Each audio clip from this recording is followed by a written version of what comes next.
Vi, ya kan? Kita lagi mau bahas apa sih di segmen Cermin Jiwa kali ini?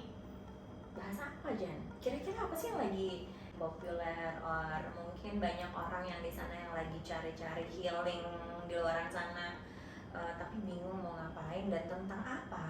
Nah, ngomongin healing ya, ini pas banget nih. Ini mungkin karena ketariknya di Instagramku ya, algoritmanya gitu ya. Tau gak sih sekarang tuh lagi happening banget gak sih teman-teman ngerasa kata-kata inner child gitu kan? Kayak inner childku terluka, aku punya trauma.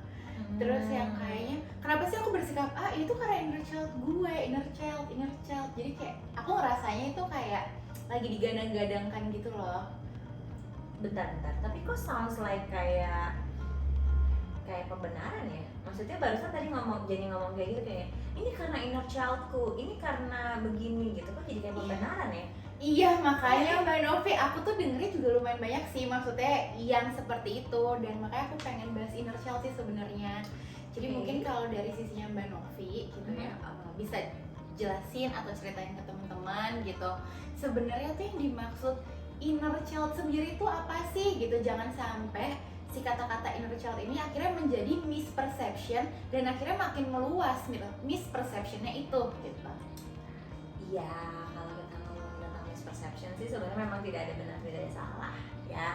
Maksudnya semua itu pasti sesuai dari perspektif dan persepsi masing-masing sebenarnya. Tapi dari perspektif yang mana nih? Nah, kalau kita ngomongin inner child sendiri, sebenarnya inner child itu pertama kali menjadi populer. Terms inner child itu menjadi populer itu karena ada dua bapak psikologi nih yang memang berperan dalam mempopulerkan term inner child, which is itu adalah bapak kita Freud dan Jung, gitu ya. Nah, dua-duanya ini yang soalnya membahas banget tentang alam bawah sadar atau unconscious. Nah, si inner child ini itu adanya memang di unconscious level. Oke, berarti di alam bawah sadar itu. Di alam bawah sadar. Makanya kadang-kadang suka banyak yang tadi misalnya kayak, iya ini karena inner child gue nih, ini karena inner child gue nih. Itu kan mereka akhirnya dengan secara sadar, egonya mereka melakukan pembenaran atas tindakan-tindakan yang sebenarnya mungkin based on inner child-nya. Oke, jadi memang tindakannya itu, behaviornya itu behavior bener nih dari inner child gitu? Bisa jadi, gitu. Bisa jadi, aku nggak bisa, ini ya nggak bisa langsung judge kayak gitu unless aku ketemu sama orangnya terus dia adalah klienku misalnya. Tapi kalau kita ngomongin tadi inner child dan kenapa sih kok terbentuknya itu di unconscious gitu, di alam bawah sadar. Karena mungkin dulu nih waktu kita kecil, bisa jadi kita tuh tadinya tuh anak kecil yang periang, yang explore, yang kayaknya tuh senang mencoba ini itu ya, biasanya apa kecil kan gitu, periang yang apa gitu dan loncat-loncat nggak bisa diam gitu. Nah, mungkin pada saat itu kita mengalami beberapa kejadian di kehidupan kita di saat itu, dan biasanya itu pengaruh dari either itu parental figure atau caregivers atau bisa jadi di sekelilingnya kita nih, di tribe terdekatnya kita gitu, community terdekatnya kita gitu. Bisa jadi ada batasan-batasan tertentu yang membuat kita akhirnya jadi conform, jadi kayak nggak sebebas kayak awalnya gitu, menyesuaikan gitu, menyesuaikan dengan ininya mereka gitu, apa namanya, aturan dari mereka. Nah, si inner child ini itu jadi kayak repress. Kita bilangnya akhirnya, kalau Carl Jung itu bilangnya itu kayak eternal child. Ada jiwa kecil abadi yang ada di dalam diri setiap orang. Berarti semua orang pasti punya inner child. Permasalahannya adalah kita bisa nge-reach-nya atau kita belum kita reach kan gitu. Kalau aku bilangnya bukan hanya sekedar reach, jadi kita kenal, kita sadarin, habis itu kita bisa berteman sama si anak kecil ini, ya memahami lah ya, sampai akhirnya bisa mengekspresikan atau menchanneling energinya. That's the journey-nya tuh gitu. Tapi kalau inner child sendiri itu sebenarnya tuh kayak gimana sih Mbak terbentuknya gitu loh?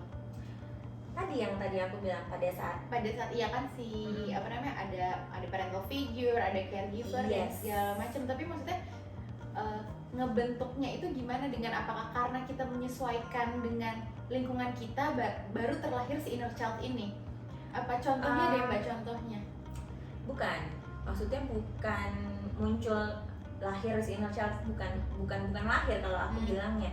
Justru si inner child ini kan si anak kecil, jiwa kecil di dalam diri kita yang tadi aku bilang. Dia tuh periang, dia tuh punya sense of explorer gitu, senang banget mencari dan mencoba-coba gitu ya, nggak ada takutnya lah ya, nggak ada takutnya. Intinya tuh inner child kita tuh kayak gitu, ada sense of joy, terus freedomnya tuh dari si inner child ini. Nah, cuman gara-gara nih di sekeliling kita, aku bilangnya gara-gara tuh karena biasanya kita kan hidup di society itu penuh rules.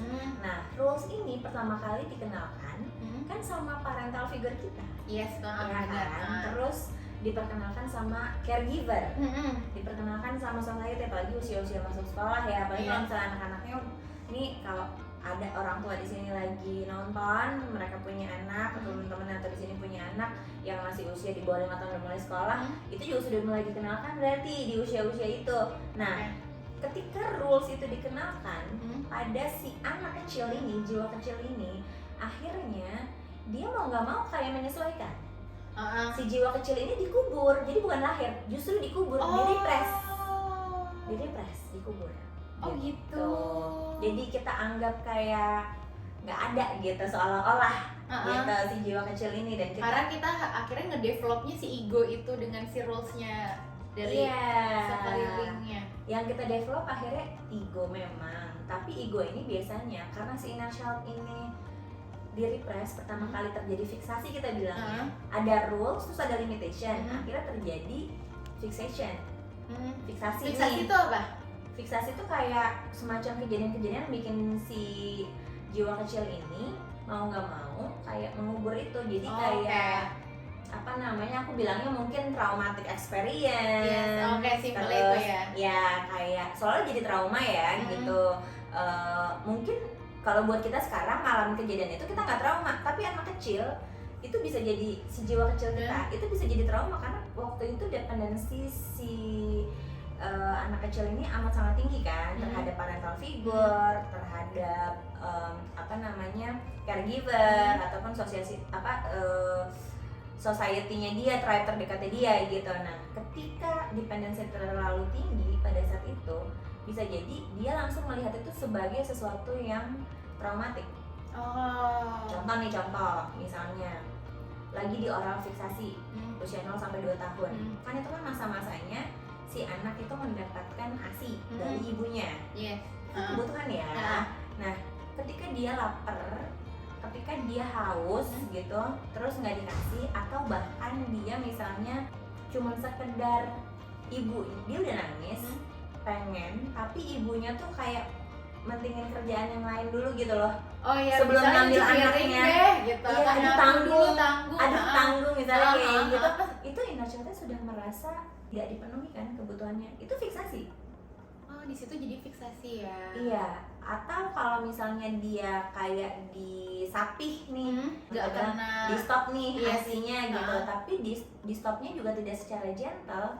Tiba-tiba traumatis. Gentle breastfeeding kan yang kita iniin, tapi ternyata proses penyapihannya itu tidak gentle. Terus dia misalnya jadi kayak langsung nih kasar gitu di taknya gitu tanpa diberikan penjelasan pengertian, itu juga jadi fiksasi. Gitu, dan disitulah inner child-nya ya. Iya, merasa diabaikan, di-abandon gitu. Akhirnya yang terasa justru abandonment-nya gitu. Si inner child-nya yang sense of needs, kan itu needs tuh, kebutuhan dasar banget, basic needs banget, itu di-repress habis-habisan. Kan itu very, apa sih namanya, kalau kebutuhan menyusui itu kan kenyamanan itu ya, kan lapar kan, ya kan itu nggak dapat, gimana sih? Iya sih, namanya lagi lapar terus nggak dikasih makan dan dia nggak bisa ngapa-ngapain, dia dependensinya pada saat 0 sampai 2 tahun kan gede banget kan. Oke, berarti disitulah si develop si inner child itu muncul ya.